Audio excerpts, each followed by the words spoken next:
He paid $10,000 for a weekend of my time. I thought I was just another business transaction to him, until she walked in. The woman who owned his heart wasn't me, wasn't his trophy wife, wasn't his assistant. She was everything he never told anyone about. If you've ever judged someone's relationship from the outside, or felt judged for who you love, stay with me for the next 30 minutes. This story might just change how you see love forever. Subscribe now so you don't miss the moment everything changes. I never thought I'd be the kind of person who puts a price tag on my time, but that's exactly what I became 3 years ago when I started my executive consulting business. The fancy title is just a nice way of saying I solve rich people's problems, everything from planning surprise parties to finding rare collectibles to being a stand-in date at charity galas. You'd be surprised what the wealthy will pay for when time is their most precious commodity. My phone buzzed at 2 a.m. that Tuesday. An email from an address I didn't recognize, but the subject line caught my attention. $10,000 for a weekend. Normally, I'd send anything that's suspicious straight to spam, but something made me open it. I require your complete attention for 48 hours this coming weekend. Discretion is paramount. All expenses covered plus $10,000 for your time. It was signed simply, Michael Chen, CEO. A quick search confirmed he existed, tech entrepreneur, self-made millionaire by 30, notorious for avoiding the spotlight despite his success. I responded with my standard questionnaire. His answers were frustratingly vague. Personal assistance of a sensitive nature. Must be available from Friday evening through Sunday evening. NDA required. Red flags everywhere, but then my mum called the next morning. Dad's medical bills had piled up again, and they were 3 months behind on their mortgage. The timing felt like the universe was giving me a sign. When the contract arrived, I read it 3 times.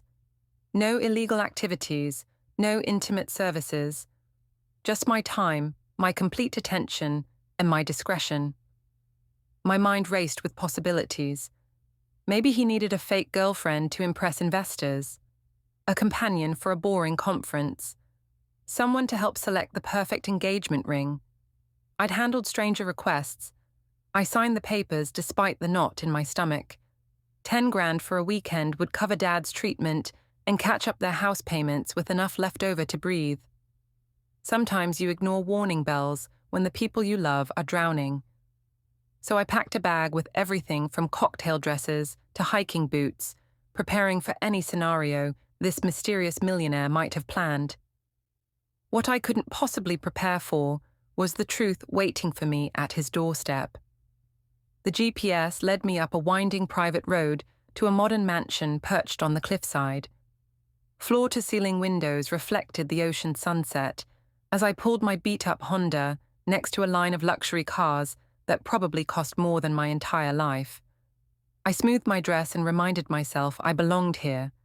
At least for the weekend, my time had been purchased. Michael answered the door himself.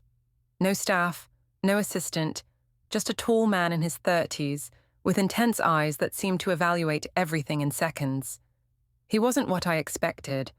No flashy watch, no designer label in sight, just simple dark jeans and a grey Henley that probably cost more than my monthly rent despite looking ordinary. "You're punctual," he said instead of hello, checking his watch. "Come in." The house was minimalist and immaculate, but strangely empty, like a museum after hours. No photos on walls, no personal touches, just expensive furniture that looked barely used.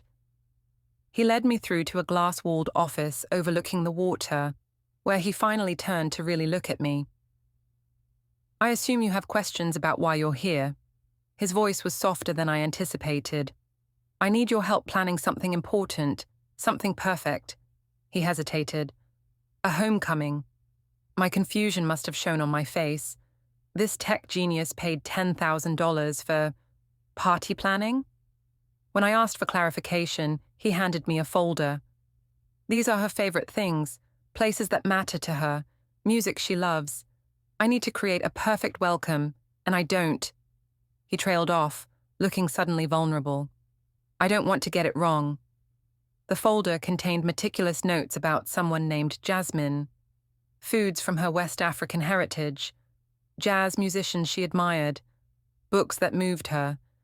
This wasn't what I expected, not some sleazy arrangement or business scheme. The intensity in his eyes wasn't calculation, it was fear. Fear of disappointing someone he clearly cared about deeply. I'd stepped into something far more personal than any job I'd taken before. The mansion wasn't empty because he was cold. It was waiting to be filled with someone's return. That first night, I couldn't sleep. The guest room was perfect, too perfect, like a luxury hotel suite without a speck of personality. Around 2 a.m., I wandered downstairs for water and noticed a faint light from beneath a door I hadn't seen during our tour. Curiosity got the better of me. The room was a study with bookshelves lining every wall, but what stopped me cold were the photographs. Dozens of them, carefully framed but placed facing inward on the shelves, as if hidden from casual visitors. I picked one up and my breath caught. Michael, looking younger and actually smiling, with his arm around a stunning black woman with luminous eyes and a brilliant smile. They were at a graduation, her cap tilted playfully. More photos told their story. Teenagers at prom, 20-somethings hiking, cooking together in a tiny apartment, her reading while he slept beside her. Years of a life together, all hidden away in this room. Her name is Jasmine. Michael's voice from the doorway made me jump. I apologized for snooping, but he just entered and picked up a photo of them dancing. We've known each other since we were children. Our mothers were friends from college. She's beautiful, I said, because she truly was. Why hide these? He was quiet so long I thought he wouldn't answer. Our relationship wasn't accepted. Her family worried I fetishized her. My family had traditional expectations. Colleagues implied she was with me for money. The world kept trying to tell us why we couldn't work. The pieces started falling into place. So you kept it secret? Not at first. We fought for us, but the constant judgment wore her down. His voice tightened. 2 years ago, she got her dream opportunity, medical work in Ghana, connecting with her roots. We decided some time apart might help clarify what we really wanted. I realized then what the homecoming really meant. This wasn't just someone special returning. This was his entire heart coming home after years of separation. She doesn't know I've kept everything, he admitted, every photo, every memory. I built all this hoping someday she'd share it with me. $10,000 suddenly seemed like nothing compared to what was really at stake. The next morning, Michael opened up completely. Over coffee on the terrace, he told me their full story. How they'd grown up together in the same neighborhood, his immigrant parents running a small electronics store, her mother a professor of African studies. They'd been inseparable since childhood, their romance blooming naturally in high school, despite their family's reservations. I started my company trying to impress her father, he admitted with a sad smile. He told me once I'd never provide the life his daughter deserved. I wanted to prove him wrong. By the time Michael had made his first million, the strain had already begun to show. Her academic colleagues made snide comments about her dating outside her culture. His business partners assumed she was a diversity statement rather than the love of his life. They fought to keep their relationship sacred against a world determined to politicize it. We tried everything, he said, showing me texts they'd exchanged during their separation. Keeping it private, being defiantly public, nothing stopped the questions, the assumptions, the subtle digs about why we were together. When Jasmine received the opportunity to work with Doctors Without Borders in her ancestral homeland, they both saw it as a chance to reset. We never officially ended things, he explained. We just agreed to use the time to find ourselves separately. Her last message said, "If we find our way back to each other, nothing else will ever matter." That message had come 3 days ago. She was flying home this weekend. Now I understood the real reason he'd hired me. This wasn't about planning a party. It was about creating a homecoming that honored every part of who she was. Her heritage, her accomplishments, her essence. A homecoming that proved he'd spent their time apart, learning to love her more completely, not less. "I don't want grand gestures," he said, his usual confidence replaced by genuine vulnerability. "I want to show her I understand now, that I'm ready to love her publicly, proudly, without hiding a single photograph." I'd been hired to help a man reclaim the greatest love of his life, one that transcended wealth, race, and others' expectations. We spent Saturday transforming the cold, empty mansion into a space that told their story. Michael flew in Jasmine's favorite West African chef to prepare jollof rice and plantains. We filled rooms with yellow lilies, her favorite flower since childhood. On the terrace, we created an exhibit of their journey, photographs no longer hidden, but proudly displayed, alongside artifacts from their lives, concert tickets, her medical school acceptance letter, the business plan he'd scribbled on a napkin, while she encouraged him over late-night coffee. Sunday afternoon, I stood back as Michael paced anxiously. He'd changed outfits 3 times, finally settling on the same style Henley he wore when I arrived. "She always said I try too hard with fancy clothes," he explained. The sound of tires on gravel sent him rushing outside.